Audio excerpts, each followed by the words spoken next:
no money. You was working and something's happened and you've got no money. I'm saying no money. Hi, I'm Tasha and I moved from the UK and made Jamaica my home. Like many others, we was impacted by Hurricane Melissa. We have been extremely blessed to receive so much support from others that I wanted to share some updates with you.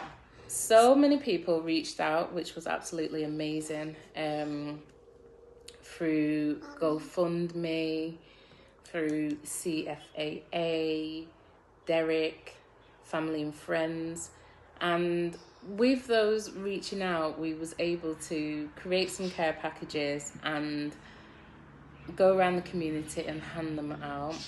One of the main things I was saying with that was that not everybody is being seen, not everybody is, like for example, aid would be going past on the main roads and there's people down the lanes, there's elderly down the lanes, there's family that have been impacted, and aid that would actually help them during this time where just as little as a food package is everything.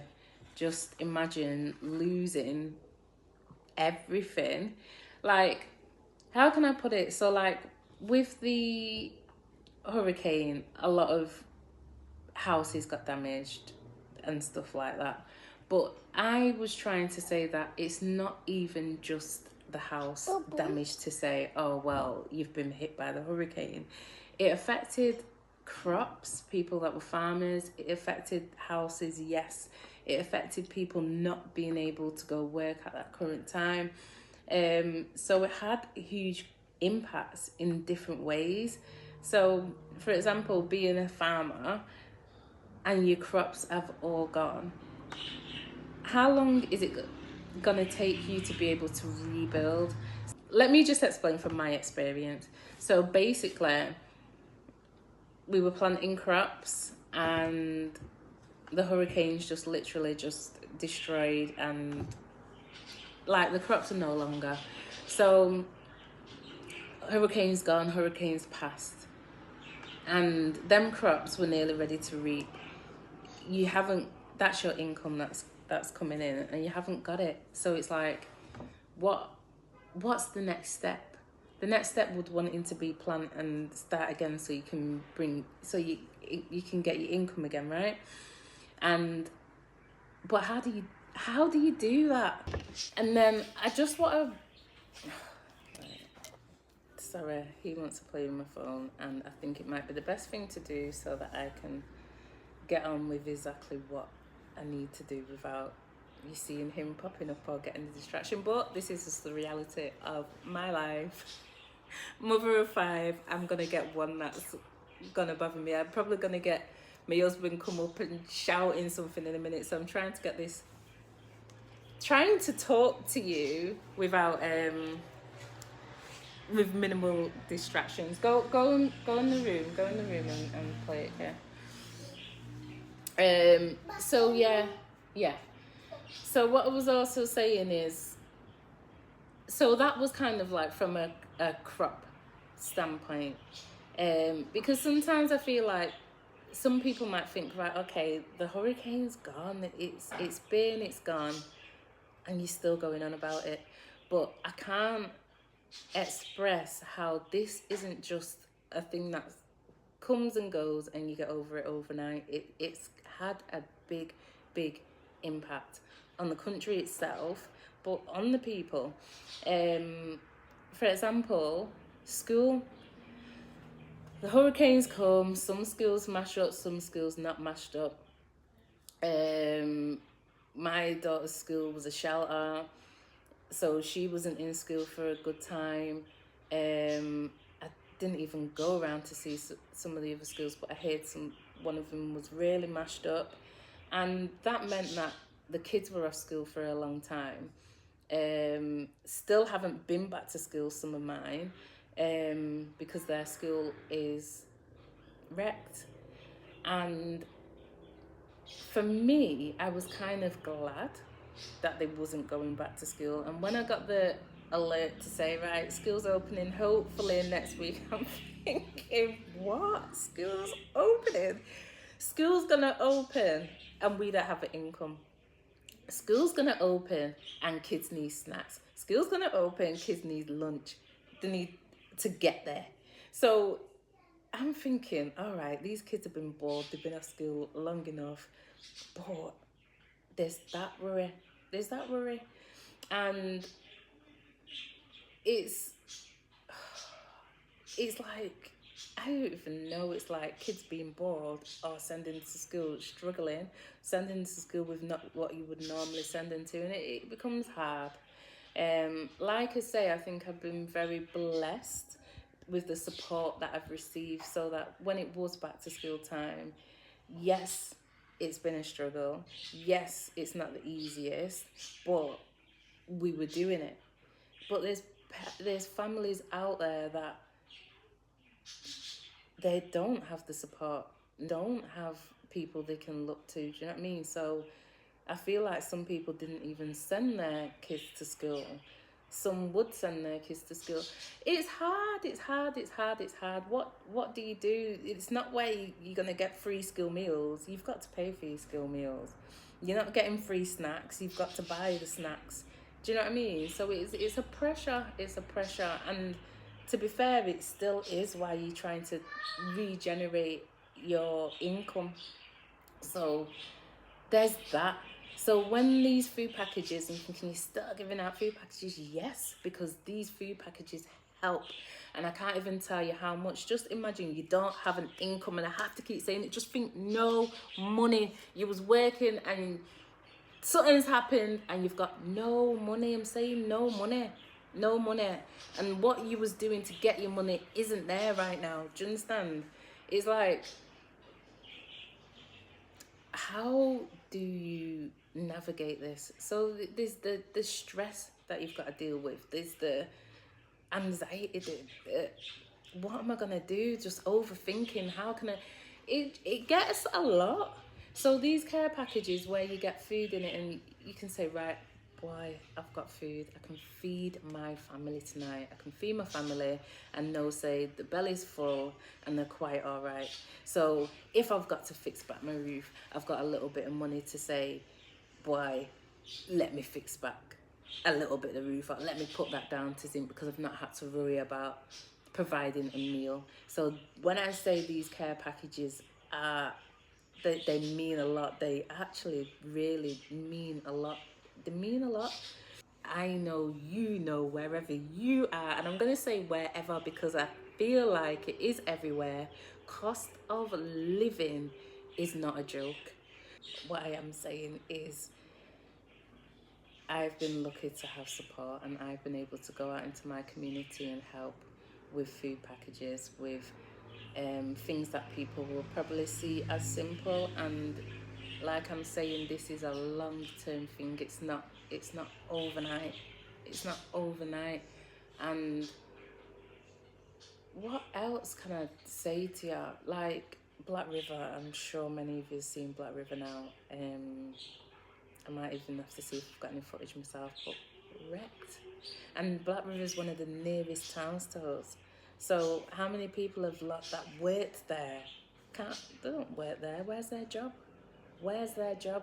And finding a job, I don't think it's easy out here. So how long till you can get a job? And if you do get a job and you get paid monthly, it's a whole month of work until you can even receive anything. And if anything of yours is mashed up, do you understand me? You've got to worry about that.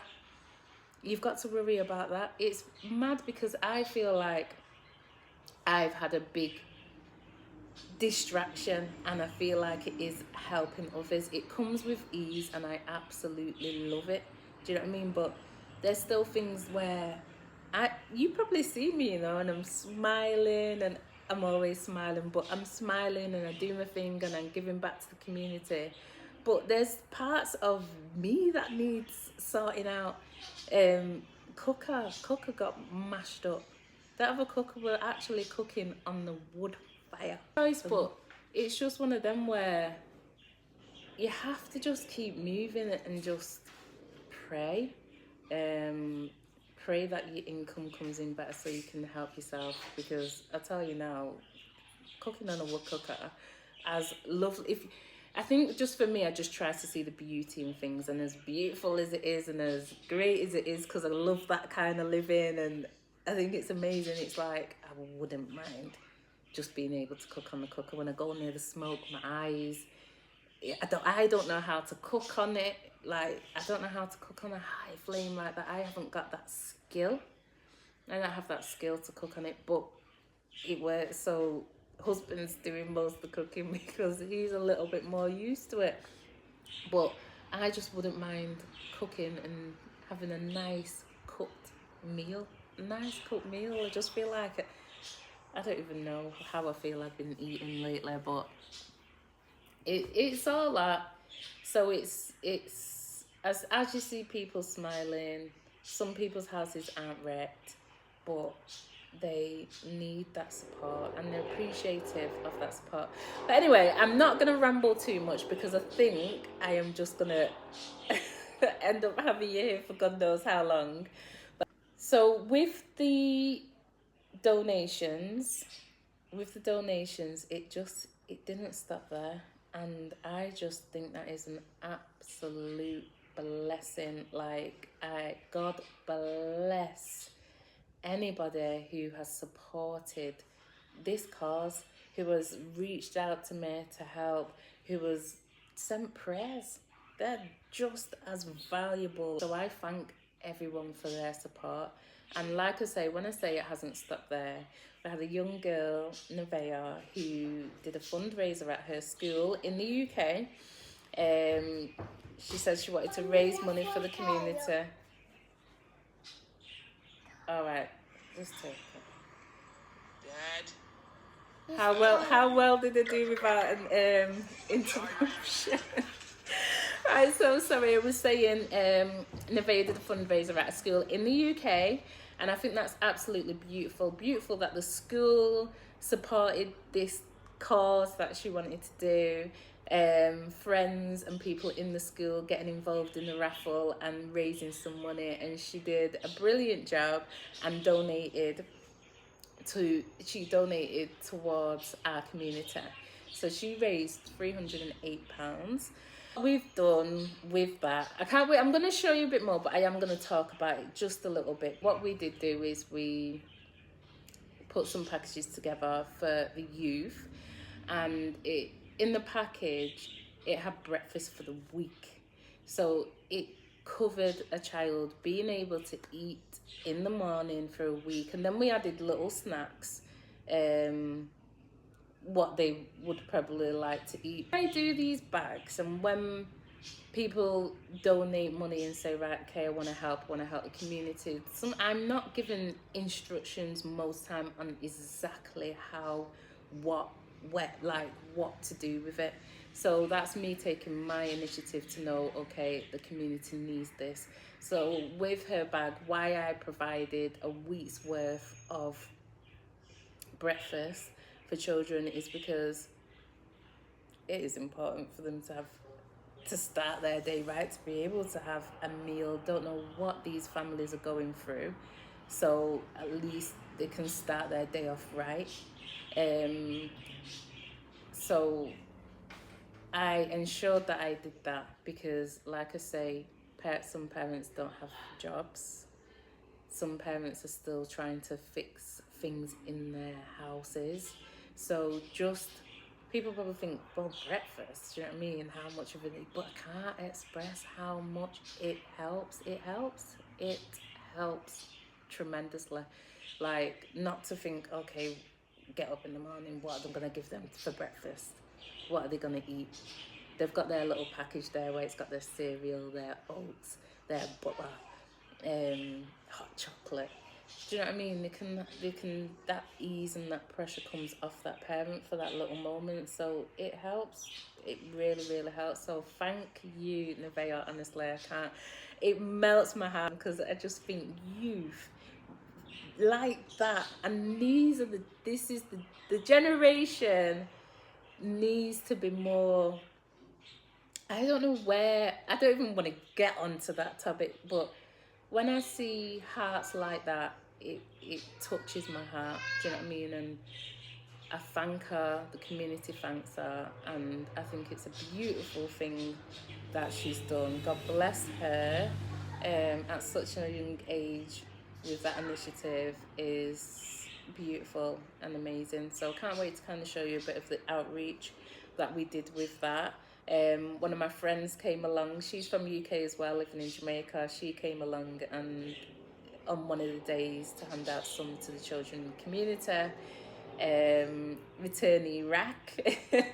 So it'll be nice to kind of show you a bit of that footage. So again, like I say, it didn't stop there, and when I say it didn't stop there, I really mean it, because the women of Weve reached out, and this is what I'm saying, it just seems like a knock-on effect, but it's a beautiful knock-on effect.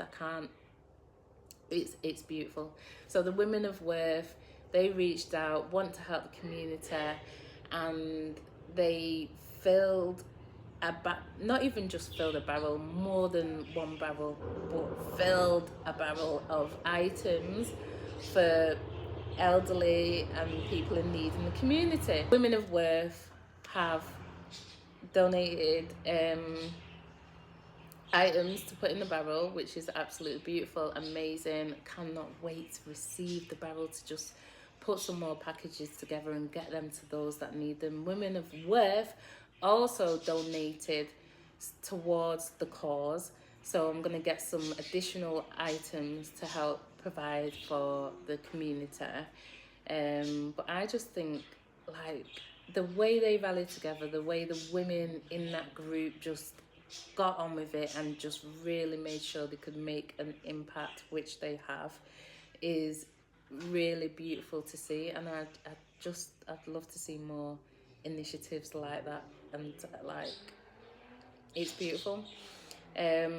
So I cannot wait again because I'm going to be saying this, I can't wait and I'm excited, but I can't wait to show you what comes. I can't wait to show you the barrel, see what's in there, kind of get some more packages together. There's going to be a lot of ordering and sorting. There's going to be a lot of ordering to do, because family and friends have gifted the community, but they've also give to our family, so it's having to sort out and whatever and get some organisation within that. But me being me, I will do it, and I'll make sure I get that sorted out. But I am just really, really blessed to be in this position to go out and be able to reach out to those that really need this help during this time, because on a good day it's not easy for them. So going through this hurricane has made it, if it ain't easy, then what is it after a hurricane? So yeah, do I go again? Do I go on? I'm gonna go on. I'm gonna keep going. Stay with me. stay with me. Stay with me. So CFAA, they are a lovely organisation. They reached out to us during Hurricane Beryl, and they probably never even expected to be on this same mission again because of Hurricane Melissa. But guess what? They are, and that speaks volumes. So they've just stepped up and helped our community again. And not only that, they are still continuing to support our community. So if I have to tell you again, just stay with me so you can see what CFA is about, what they're coming to do. I'm just really, really thankful that they stuck by us, stuck by our community. And yeah, so I'm not going to give too much away, definitely not. How can I do that? I am definitely not. But I think my excitement tells it all. And the community garden is growing lovely. It's doing amazing. The sweet corn has now been planted. The callaloo has been planted a while ago, but it was just only in a bed, so it's been planted out now. Callaloo's looking nice. We've got chickens. So as well as me building back my income, part of that initiative is the community garden. So there's a percentage that will go back to the community. And so far with the chickens, Derek's donation has supported getting 5 chickens. Nevaeh's donation has supported getting 5 chickens, and Women of Worth have also supported that too.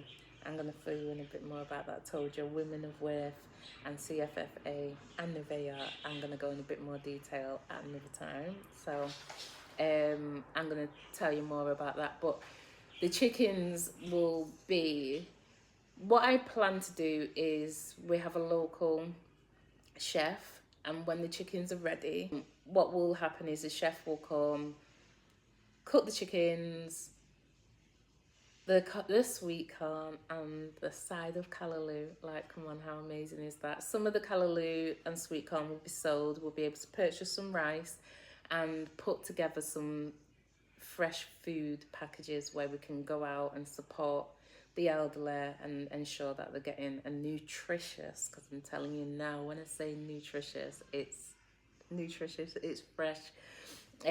So we're going to be ensuring that. So it's going to be more than 10 chickens, because like I say, we have Women's Worth, and if anybody else wants to add to that number, then you are more than welcome to. Just get in touch with me. But it's going to be a beautiful program, that definitely. The benefits of that is amazing, and the longevity of it as well. So it should have a rolling effect. So it won't be, oh, so they get chicken and they get a meal and that's it. It's going to tick over.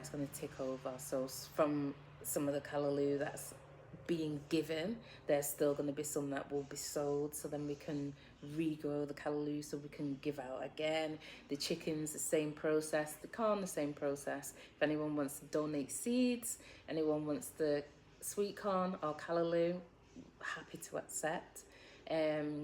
But yeah, that's where the garden's going, and I call it the 3 C's. The 3 C's: chicken, corn, and callaloo. And like I say, my smile says it all. So big up everybody that's really following us on this journey and ensuring that our community is well looked after, those in need, the elderly. It speaks volumes. I'm not going to keep you too long. I appreciate you being here. I appreciate you just, if you are still here, you're my people. Like, you're here for it. And I appreciate that, man. I'm telling you, I am going to take you on my journey. Just the ins and the outs and the ins and the outs. So it's all a process, and I'm working towards that, as well as sorting my own self out and trying to get myself together. But the community is where it's at, and I thank you guys for ensuring that I can get out there, meet some beautiful people, ensure that they're okay, because that is one of my big things. Are you okay? Because I tell you, I know I said I'm I said I'm going. I am. I'm gonna go. Just give me a minute. But what's that there? When I go on my outreach, my husband will be like, just, why did you take so long? Do you know what I mean? Because sometimes he'll just wait outside and I'm like, hi, and I'm chatting away and telling the story, and I literally could stay there so long because I can't help myself. And then I went with my friends, and my friend was like, Tasha, you know, we've not got much time, it's getting dark. And I'm like, right, okay, it's hard for me to do the straight in, straight out. Because for me, let me tell you, it's not just drop a bag. It isn't that for me. It's not just drop a bag and go. It's not that. I want to know, say, you're all right. I want to know if there's anything I can do. Because sometimes it isn't anything big. Sometimes it's just something so small and I just want to go and that's it. I can't do it. I can't do it. So if that means I take less bags out with me so I can ensure people are okay, then that's what I'm going to do. Do you understand me? But I have been talking a long time, so I am going to cut it. But thank you guys for being with me. Please subscribe. Anyone that's into giving back to people and loving seeing outreach, share it. Just click share and spam up the WhatsApp. Or if you're into the Jamaican living and you want to just see what it's like, and and especially as a UKer living in Jamaica, it's kind of from a different standpoint. But whichever way, just share it on, man. Just say if you're into Jamaica and you love Jamaica, I'm sure you'll find something in my content that you can relate to or enjoy to watch. So thanks for being with me. Please subscribe, like. Is there anything you want me to talk about? Let's talk in the comments. Let's talk, because if it means I've got to come back on there and talk to you again from what I see, then so be it. But thanks for being with me, and we'll catch up again soon. Love, blessings, and more to come.